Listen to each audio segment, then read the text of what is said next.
கேரள மாநிலம் இடுக்கியில் தொடர் கனமழையால் கல்லாற்றில் வெள்ளப்பெருக்கு ஏற்பட்டிருக்கிறது. இதன் காரணமாக குடியிருப்புகளையும் மழைநீர் சூழ்ந்திருக்கிறது.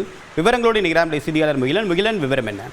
தேவன், நேற்று காலை முதல் கேரளா குறிப்பாக இடுக்கி பகுதியில் கனமழையானது பெய்து வருகிறது.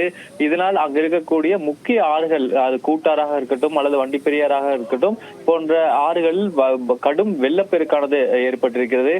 நேற்று ஏற்பட்ட இந்த திடீர் வெள்ளப்பெருக்கினால் இந்த கரையோரங்களில் நிறுத்தி வைக்கப்பட்டிருந்த வாகனங்கள் அடித்து செல்லக்கூடிய காட்சிகளை நம்மால் பார்க்க முடிகிறது. அது மட்டுமல்லாது கரையோரம் இருந்த வீடுகள் முற்றிலுமே தற்போது நீரில் மூழ்கி இருக்கிறது. அங்கு இருந்த மக்கள் எல்லாம் தற்போது பாதுகாப்பான இடத்திற்கு தற்போது அவர்கள் அழைத்து செல்லப்பட்டிருக்கின்றனர். மிக முக்கியமாக முல்லை பெரியாறு அணையின் நீர்மட்டமானது தொடர்ந்து உயர்ந்து வரக்கூடிய காரணத்தினால் தற்போது முல்லை பெரியாறு அணையின் 13 மதகுகளும் திறக்கப்பட்டு நீர் வெளியேற்றப்பட்டு வருகிறது.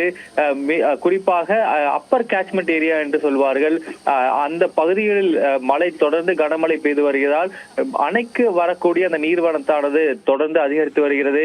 இதனால் நேரம் செல்ல செல்ல அந்த அதாவது முல்லை பெரியாறு அணை இருந்து வெளியேற்றப்படக்கூடிய அந்த நீரின் அளவும் அதிகரிக்கப்படும் என்றும் அதிகாரிகள் தெரிவித்திருக்கின்றனர். இதனால் வண்டிப்பெரியார், குறிப்பாக வண்டிப்பெரியார் ஆறின் கரையோரம் இருக்கக்கூடிய மக்கள் பாதுகாப்பான இடங்களுக்கு உடனடியாக அவர்கள் செல்ல வேண்டும் என்றும் தெரிவித்திருக்கின்றனர். தற்போது 138 அடியாக இருக்கக்கூடிய அந்த முல்லை பெரியாறு அணையின் நீர் மட்டமானது இன்னும் உயரக்கூடும் என்று அஞ்சப்படுவதால் தற்போது அங்கிருந்து நீர் வெளியேற்றப்படக்கூடிய அந்த நடவடிக்கைகளும் தற்போது துரிதப்படுத்தப்பட்டிருக்கிறது. தேவா.